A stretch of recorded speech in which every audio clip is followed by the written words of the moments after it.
What you're about to watch is a clip from my Brandlytics training where I get together with entrepreneurs, thought leaders who want to build their brand using YouTube and making data-driven decisions to blow up their brand this year. Enjoy. Brandlytics. So today's topic was my process to review channel analytics. So frequency is the easiest one to understand. I would say for you guys, once a week is the minimum. Once a week is table stakes. Once a week is just getting into the game. And however you can make that as easy as possible, I'm going to share some calendar ideas for you, some types of content that you can make that might make it easier for you to produce. You have expertise, you're thought leaders, you are genius at something to lower the burden of the production costs because you're not in the production business. If you were a camera operator, if you were an editor, your stuff better look good. My editor's reel better look fire because they're an editor. Don't let that be the barrier. So once a week is the bare minimum. 3 times a week, I'd say, is the goal. And that becomes scary for people. So again, looking at batching the content and looking at content types that you can produce really quickly. And 7 times a week would be ambitious. Like ultimately, if you can get to 7 times a week, after 7 times a week, I'd recommend a different channel. Like if you're going hardcore, you want to go twice a day, put it on a different channel. I used to be at 3 times a day on my main channel. And YouTube used to be that when you had, when I went once a day, I saw a huge boost. When I went from once to twice a day, I saw another huge boost. When I went from twice a day to 3 times a day, I saw a little boost. It was diminishing returns. But YouTube's changed. They're not really rewarding channels for going multiple times per day. So I'd say once a day at the max. Maybe nobody's there in this group yet or thinking about it. It might be like, you're crazy. I've been thinking about 1 time a day. But it's doable to create. You know, on my Tuesdays, I make 60 videos. So it's doable to create. Now, they couldn't all be hour-and-a-half sessions, but throughout the day, even as I go through today, later today, I'm doing an interview with Tony Robbins for my channel. I'm going to be doing a bunch of different podcasts and Skype calls with people for their channel that I can cut and use on my channel. We have this live. I'm doing a live inside my readers group.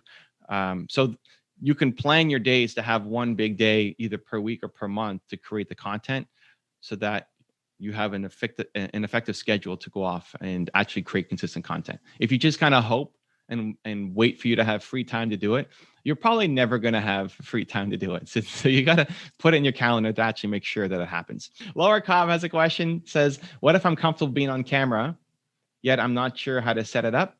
If it's just the how-tos are everywhere on YouTube, like how to set up my camera, and you'll find lots of videos on how to do it. I am not super worried about the gear. Like I'm not the gear guy. I don't know what microphone this is. I don't know what camera I'm using. You know, we're doing Zoom and PowerPoint. Like I really don't care too much about the gear.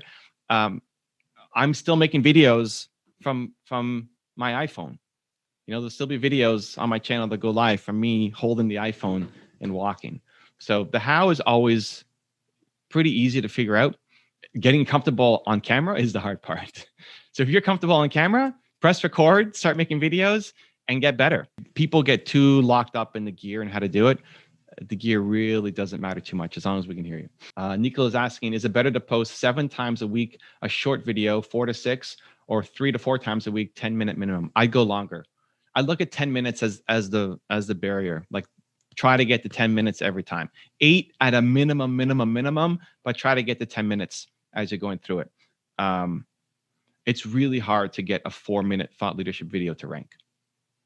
So I'd much rather you be at 4 times a week, 10 minutes plus. Just think about how you can go deeper. Tell me another story. Give me another example. Take me deeper into the advice that you're going to give. Instead of giving me one bit of advice, give me 3. If you're making thought leadership videos and you follow the template and built to serve, that gives you, like, go to the end, right? How to turn your passion into profit. That thought leadership template. By the time you go through it, you have a powerful statement, you have a context sentence, you raise the stakes, you tell me a story, you address the hedge, and then you give me your 3 bits of advice on what I need to do. That's easy, a 10-minute video.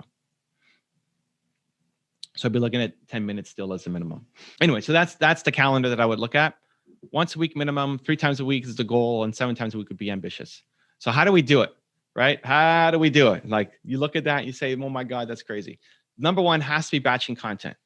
Batch your content. Set aside a day or half a day to make content. If you set aside half a day per month, you could make 4 videos in that time and have a video a week. If we're talking about just bare minimum to get started for people who are starting and stopping, right? Because by the time you just get set up and put the cameras on and just get into the vibe and the zone of being ready to make a video and get the nerves out and everything else, you could make more videos in that time. The time it takes you to make your first video and the setup, you could make 3-4 more videos in that same amount of time. So batching content and creating a day. So this is when I used to film in my studio. This picture, that was at my dance studio. People asked me if that was a green screen behind me. Like, why did you put a shopping mall as a green screen? It's like, because it's not a green screen. I'm in a mall. This is my dance studio. So I would have my camera guy set up and we would film a whole bunch of videos all day long, right? And I'd have one giant session per month where it'd be, 8 a.m. to 6 p.m. almost straight, and just taking a break whenever I needed to go to the bathroom or eat something, and then just keep go. And I would make crazy number of videos, and then mini videos during the week. So thinking about your own calendar, what is a feasible execution for you where you can say, I'm going to set aside half a day a month or half a day a week to make content? Because once you're on YouTube, you can be everywhere, right? Once you're on YouTube and you're making long videos, you can cut those up and be on every platform. So YouTube is our long form home. It's our base. And then we're splitting up the content to be everywhere. Does that make sense? So there's the thought leadership content, which the best template is in Build to Serve at the end. Coaching, which is you basically just showing up. Mentoring is when you're taking the same person and going back for round 2 and round 3 and round 4 and round 5.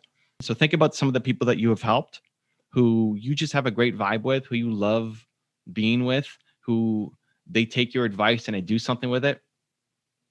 And then having a series with them to say, hey, do you want to turn this into a monthly series? So we can then check in with them and seeing how they're doing. And hopefully they're taking the advice and they're growing and they're learning and they're improving. So that's mentoring. Interviews, you could be interviewing other people for your channel. So, I don't like an interview only channel because I want you to be the thought leader and the expert. But as part of a content mix, it could be great. And then the last content type is Q&A. And Q&A is where you're basically just taking questions from your audience. So you can look at your comments. You can look at your YouTube comments, your Instagram comments, any other social network if people are asking you questions. If you have no questions coming in yet, then you can look at other people's comments, because chances are that guy is not answering his comments. And so Ryan can say, hey, I saw this comment. You don't have to say this comment was on my channel, right? We're not lying here. We say, I saw this comment that said this, and here's how I would answer it. Whatever the comments are on your own channels first, but if nothing, then go to other people's comments. Go to my comments. I mean, we're responding to all the comments, but it's not me doing everything. Go to Gary Vee or Grant Cardone or anybody who is in your industry. I'm thinking of the people in my field, but in your industry, look at their comments, take 5 to 10 questions and turn it into a video. If you want to see this full video as well as train live with me twice a month to blow up your brand, join the Brandlytics training program. There's a link to join right there next to me. Continue to believe. I'll see you there.